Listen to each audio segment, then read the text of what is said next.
हम प्रोग्राम के last segment में मौजूद हैं और कुछ बात करते हैं आईनी तरमीम के हवाले से। हमारे साथ मौजूद हैं ज़ाहिद जवेद भट्ट साहब। अस्सलाम वालेकुम जी सर, कैसे हैं आप? अल्लाह का शुक्र। सर बहुत शुक्रिया प्रोग्राम में आने के लिए फर्स्टली तो, और सेकेंडली सर मेरा सवाल आपसे ये है कि आईनी तरमीम करना कब और क्यों ज़रूरी है?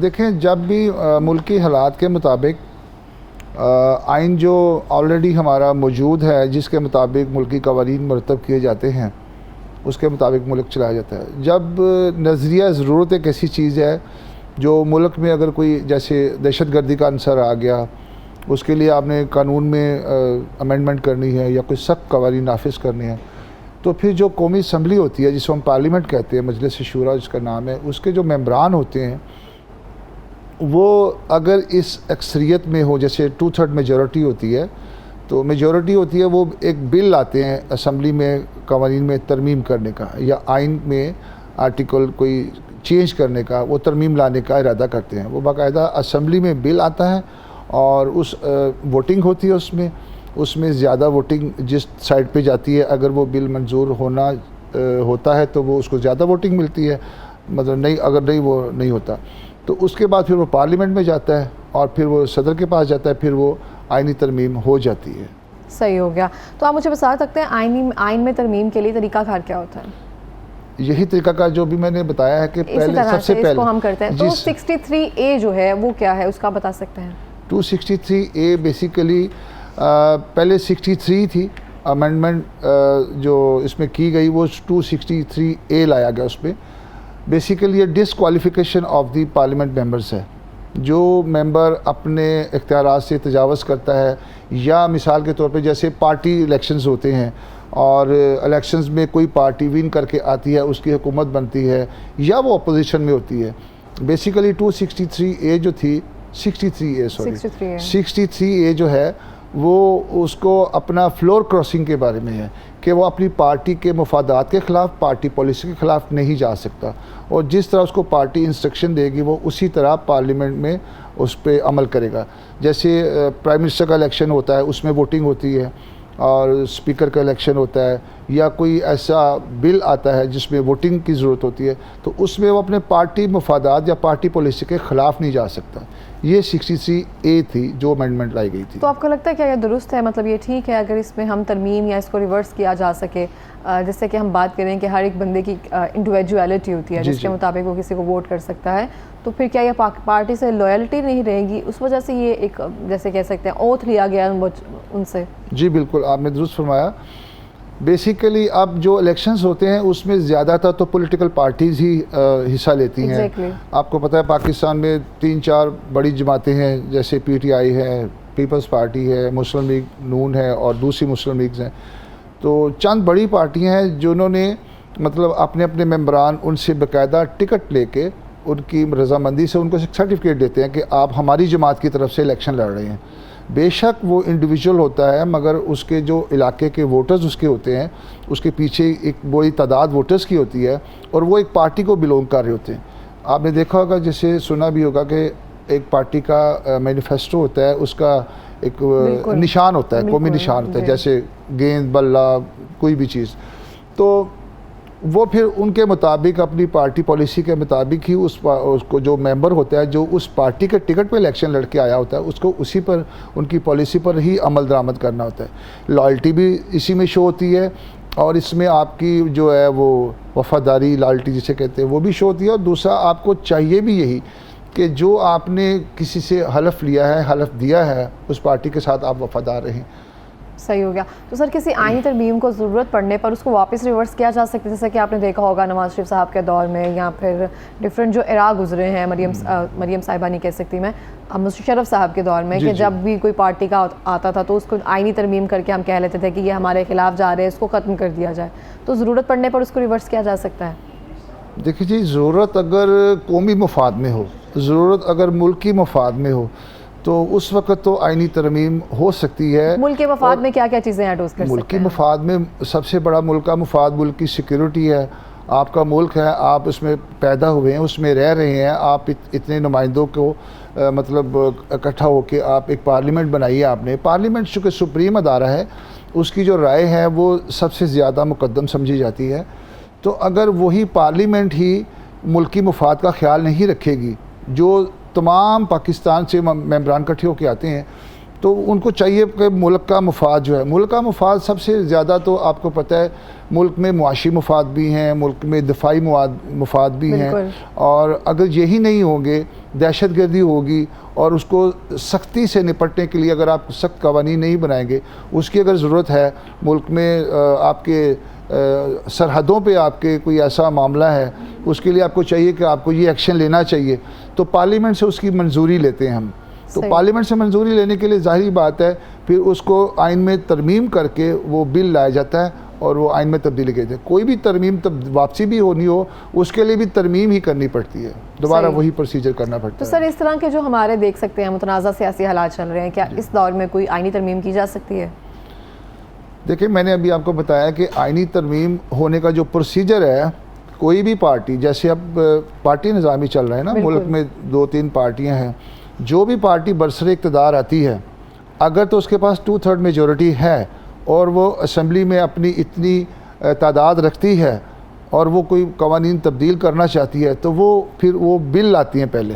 पहले वो बिल आता है, उस बिल पे वोटिंग होती है। सही है। तो ये तो गलत है कि एक आइन को खाम में ख़राब करने के लिए, अपने मुफाद के लिए या किसी सियासी पार्टी के मुफाद के लिए या कोई ऐसा हिडन मुफाद किसी का हो, उसके लिए आप आइन में तब्दीलियाँ करते फिरें और मुल्क का निज़ाम ख़राब करते। तो सर, जो ऐसा नहीं होना चाहिए। आइंदा जो अभी जो सियासी हालात हैं उसमें जो आइनी तरमीम में तब्दीलियों का कहा जा रहा है, वो क्या लगता है कि मुल्क के मफाद के लिए या फिर अपने आप को बचाने के लिए होती हैं? देखें, मुल्की मुफाद सबसे पहले है। अभी हमारे जो अदारे हैं उसमें जैसे हमारी सुप्रीम कोर्ट है, जो मुल्क का जुडिशरी का निज़ाम का हेड है, उसमें जो भी कोई मसला होता है, जैसे आइन में भी तब्दीली अगर कोई गवर्नमेंट चाहती है तो वो 186 आर्टिकल के तहत सुप्रीम कोर्ट से रजू करती है कि इसमें हमें सर्टन तब्दीलियाँ चाहिए, इसकी तशरीह कर दें कि हम इसमें ये कर रहे हैं, इसमें ऐसा होना चाहिए कि नहीं होना चाहिए। तो वो सुप्रीम कोर्ट उस आइन के आर्टिकल की तशरीह करती है और जो वो मुल्क में फिर नाफिजुल अमल होता है। तो जो आपने सवाल किया है वो ये है कि सियासी पार्टियों को ऐसा करना चाहिए कि नहीं करना चाहिए। सियासी पार्टी जो असम्बली में अक्सरियत रखती हो, 2/3 मेजॉरिटी रखती हो, उनके मेंबरान ज़्यादा हों, वो बाकायदा बिल लाएँ, उस पर बहस होती है, उस पर वोटिंग होती है, तो फिर तो वो कर सकती है। अगर उसकी तादाद ही पूरी नहीं है और वो मतलब मांगे तांगे के वोटों से, जैसे आजकल वो स्लोगन्स भी आपको पता है, मांगे तांगे के वोटों से कोई पार्टी बरसरे इक़्तिदार आ जाती है या कोलिशन वाली जमात मुख्तलिफ छोटी छोटी जमातों से मिलकर आती है, तो बेसिकली उसके पास इख्तियार नहीं होता है, मगर फिर वो मफादात के लिए उसमें तब्दीलियाँ करना चाहते हैं। और दूसरी बात, अपने आप को बचाने का जो अमल है वो बिल्कुल ठीक है। मैं चूँकि लॉ का स्टूडेंट हूँ, वकालत करता हूँ, तो मैं आपको बताता हूँ कि सुप्रीम कोर्ट हमारा एक ऐसा अदारा है जो हर तरह से आइन की तशरीह भी करता है, और मुल्क में कोई गैर कानूनी अगर काम हो रहा है तो उसके लिए भी आप पिटीशन दायर कर सकते हैं, तो उस पर वो बाकायदा उसकी समाअत होती है, फिर उस पर फैसला आता है। बदकिस्मती से हमारी सुप्रीम कोर्ट को भी दबाने की कोशिश की जाती है मुख्तलिफ ज़राए से, मैं नाम तो नहीं लूँगा।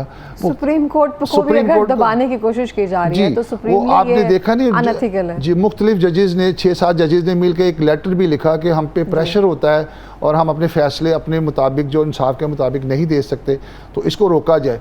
तो वो कोई ऐसी ताकतें हैं ना जो सुप्रीम कोर्ट पे प्रेशर देती हैं, तो ज़ाहिर बात है वो अपने मुफाद में, अभी जो मुल्क में दरपेश मसला चल रहा है, वो वही ताकतें या वही अदारे वो चाहते हैं कि कोई ऐसी सुप्रीम कोर्ट के पैरेलल एक अदालत ले आई जाए जिसे आइनी अदालत का नाम दिया गया है।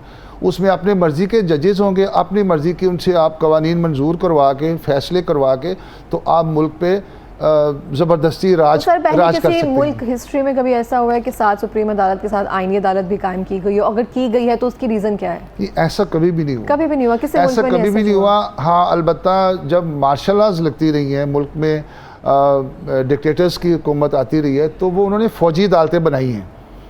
हालांकि उसको भी वो किसी न किसी तरीके से पार्लियामेंट पे दबाव दे के, प्रेशर दे के, उसका कानून मंजूर करवा के, यही जैसे मैंने बताया था पहले कि एक रीज़न बनाते हैं जी मुल्क में बहुत दहशत गर्दी है और ये दहशत गर्द हमने पकड़ने हैं, और उनको आम अदालतों की बजाय स्पेशल अदालतें जो जिनको फ़ौजी अदालतों का नाम दिया जाएगा, वो उनका ट्रायल करेंगे। तो वो फिर फ़ौजी अदालतें बनी, मगर बाद में वो ख़त्म भी हो गई। इसलिए ऐसी अदालतें बनाई हैं, मगर ये कोई कानून नहीं है, ये कोई आइन नहीं है। आईनी अदालत, आइन का बेड़ा गर्क कर दिया गया है माजरत के साथ। आइन को ऐसे खिलौना बना लिया गया है, को जो जिस तरह चाहता है अपनी मर्ज़ी की तरमीम उसमें करके, और मुल्क में मुख्तलिफ कवानीन गासिब बन के सब्त कर देते हैं और आम आवाम का मतलब बहुत नुकसान करते हैं। इस्तेहसाल होता है आवाम का। बिल्कुल, इस तरह से ये आपने अच्छा लफ्ज़ इस्तेमाल किया कि आवाम का इस्तेहसाल हो रहा है। लेकिन अगर देखिए जो आजकल हम सियासत देख रहे हैं, मौजूदा सियासत, आप कह सकते हैं कि मुल्की मफाद के लिए नहीं हो रही है, ज़ाती मफाद के लिए हम सियासत कर रहे हैं, अपनी पार्टी को सेव करने के लिए, अपने आप को सेव करने के लिए। जो भी पार्टी गुजरती है किसी भी आइन में तरमीम करने की कोशिश करती है for the sake of them, for the sake of their party members, लेकिन जब भी दूसरी पार्टी आती है वो उनके आइन में कुछ करने की कोशिश करती है, तो मुझे लगता है कि हम जैसे टॉम एंड जेरी का खेल खेल रहे हैं, एक दूसरे के पीछे दूसरा पहले के पीछे। बात आपकी बिल्कुल ठीक है, टॉम एंड जेरी वाला ही मामला है। टॉम जो है वो बड़ा ताकतवर है और अवाम और जो नुमाइंदे हैं वो जेरी हैं। जेरी यानी जो छोटा वो अंसर है। तो ये मुल्की मफाद में नहीं है, इसमें ऐसा नहीं होना चाहिए। मुल्की मफाद के लिए ज़रूरी है कि लोगों के आम जो हकूक़ हैं उनका ख्याल रखना चाहिए। जो कवानीन एक दफ़ा आइन में आ गए हैं उन्हीं पे इम्प्लीमेंट करवाने की कोशिश की जाए। जो पहले मौजूद जो पहले मौजूद कवानीन जो पहले हैं उन पे इम्प्लीमेंट तो करवाएं आप। पहले कवानीन को आप करते नहीं और अपने मफाद के लिए दूसरे कवानीन तब्दील करके आप नए कवानीन ला के और गसब करना चाहते हैं लोगों के हकूक़। और सियासी जमातें जो है बेसिकली वो भी अवाम के हकूक़ के लिए पार्लियामेंट बनी है ना, वो भी उन्हीं के हकूक़ के लिए आते हैं।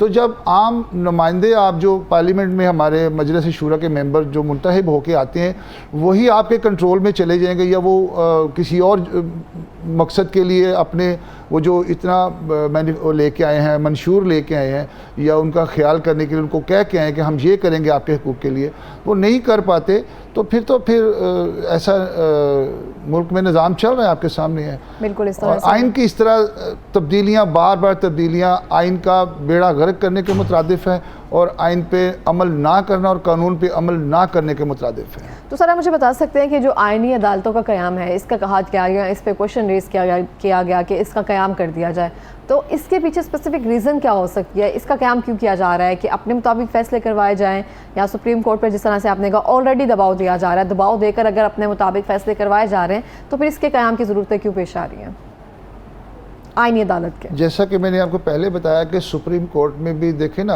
अगर 10-12 मेंबर हैं, जजेस हैं, बेंच बनता है, फुल बेंच बनता है, उसमें हर बंदे की, हर जज की अपनी अपनी राय होती है। वो अपने मुताबिक अपनी राय दे सकता है। फिर उसकी देखते हैं कि 10 जजेस का अगर बेंच है, फुल बेंच है, तो उसमें से 7 ने एक तरफ फैसला दिया है, 3 ने एक तरफ फैसला दिया है। अब 3 का फैसला तो नहीं माना जाएगा, फैसला तो 7 का माना जाएगा। अब हमारे मुल्क में निज़ाम ऐसा चल रहा है कि वो जो प्रेशर जिसका मैंने जिक्र किया था, कुछ जजेस ने मिल के लेटर भी लिखा हुकूमत को कि हमारे पे प्रेशर दिया जा रहा है, एजेंसीज हमारे फैसलों में इन्वॉल्व होती हैं, तो इसके लिए हमें आज़ादी दी जाए। तो इसके लिए मैं ये समझता हूँ कि इसको ऐसा नहीं होना चाहिए, उसको रोकना चाहिए। किसी आईनी अदालत की ज़रूरत नहीं है फ़िलवक्त। सुप्रीम कोर्ट एक अदारा है जो मुल्क की सबसे सुप्रीम अदालत है, आपको वहाँ से इंसाफ मिलता है। उनको जजों को आज़ाद रहना चाहिए और उनको फ़ैसले अवाम के हकूक़ के मुताबिक, अवामी राय के मुताबिक उनको अमल करना चाहिए और आइन के मुताबिक अमल करना चाहिए, क्योंकि वो भी आइन के वफ़ादार रहने का उन्होंने हल्फ़ लिया हुआ है, अपने मुल्क से वफ़ादार रहने का हल्फ़ लिया हुआ है, और जो मुल्क की मुफाद में कोई ऐसा काम वो नहीं करेंगे जो कि मुल्क के मुफाद के ख़िलाफ़ हो। तो ऐसी आईनी कोई अदालत होनी नहीं चाहिए। लेकिन सर ये आपको नहीं लगता कि अफसोस सद अफसोस की बात है कि जैसे हम कह रहे हैं कि जजेस को आज़ाद रहना चाहिए। हम जब बहुत एक दौर आया था परवेज़ मुशर्रफ साहब के बाद, हम एक नारे लगाते थे अदलिया का तहफ़्फ़ुज़, अदलिया की आज़ादी की बात करते थे कि इनको हमें वो दिलवाना चाहिए, और बहुत ज़्यादा तगोदोद के बाद ये सब चीज़ें हमें दोबारा से देखने को मिली थी। फ्रीडम ऑफ एक्सप्रेशन दोबारा देखने को मिला था। वो अगर हम मीडिया की फील्ड से बात करें या फिर आपकी बात करें, अदलिया के हवाले से भी बात करें, तो अभी भी आकर अगर हम कह रहे हैं इदारों को तहफ़्फ़ुज़ मिलना चाहिए, इदारों को फ्रीडम मिलना चाहिए, तो ये आपको नहीं लगता कि इस दौर में भी आकर ये एक मायूसी की बात है कि हम किसी को इंसाफ दिलवाने के लिए भी कह रहे हैं कि हमारे जजेस आज़ाद नहीं है, उस सुप्रीम कोर्ट से हम सुप्रीम फैसले की मांग कर रहे हैं जो खुद आज़ाद नहीं एक तरह से हो पा रहा? जी बिल्कुल, ये हमारा अलमिया है, बहुत बड़ा अलमिया है कि एक ऐसी अदालत जो मुल्क की सबसे बड़ी अदालत है, जहाँ से सबको इंसाफ मिलता है और मिलना चाहिए भी, तो उसी पे ये अब कदगन लग गई है, उसी पे प्रेशर आ गया कि वो आज़ादाना फ़ैसले नहीं कर पा रही। और फिर ऐसी ज़रूरत क्यों महसूस हुई कि सुप्रीम कोर्ट के पैरेलल आप एक अदालत बनाएं, ऐसी आइनी अदालत बनाएं जिसमें फिर होता ये है कि फिर वो अपनी मर्ज़ी के जजेस मुंतखब करवा के वहाँ पे वो अदालत बनवाएंगे और अपनी मर्ज़ी के उनसे फ़ैसले करवाएंगे। मैं खुद काजी, मैं खुद मुंसिफ, मैं खुद काजी, मैं मुंसिफ। और ज़्यादा जैसे कि आपको पता है काजी फायज़ साहब हमारे सुप्रीम कोर्ट के इस वक्त चीफ जस्टिस हैं, उनके मतलब काफ़ी तनकीद हो रही है इसी मामले में।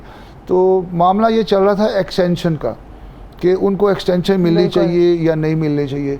देखिए होना तो ऐसे चाहिए, जब भी अपनी कोई मियाद पूरी कर लेता है तो उसको हट जाना चाहिए इज़्ज़त के साथ। जैसे कहते हैं ना, इज़्ज़त के साथ अलविदाई तकरीब में खाना पीना खा के चले जाना चाहिए, घर चला जाना, फेयरवेल लेके।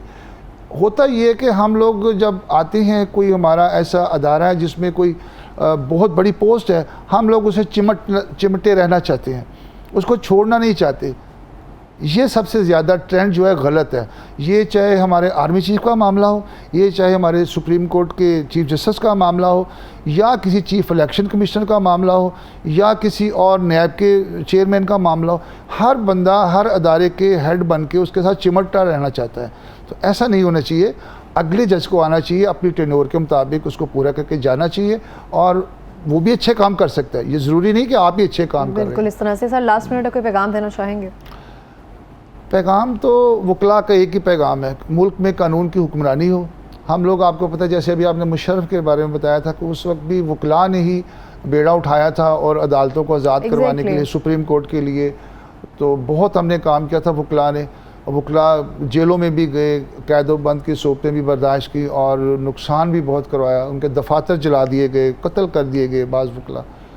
मैं तो उनको बेचारों को शहीद ही कहूँगा। अगर तो कहने का मतलब मेरा पैगाम ये है कि मुल्क में कानून की हुक्मरानी के लिए हर अदारे को, हर शख्स को काम करना चाहिए, और मुल्क को तरक्की देने के लिए, मुल्क के मामलात को दुरुस्त सिमत में चलाने के लिए हमें अपना हिस्सा अदा करना चाहिए। बिल्कुल इस तरह से। बहुत शुक्रिया सर आपका। और यहाँ पे हर एक को अपनी ज़िम्मेदारी बखूबी अंजाम देनी चाहिए, ताकि आप किसी भी सीट पे आए, इस चीज़ को सोचना चाहिए कि हम टेम्परेरी है, कोई और आएगा वो आकर अपना दौर निभाएगा। तो जो भी आप कर रहे हैं वो ईमानदारी से करते जाएं।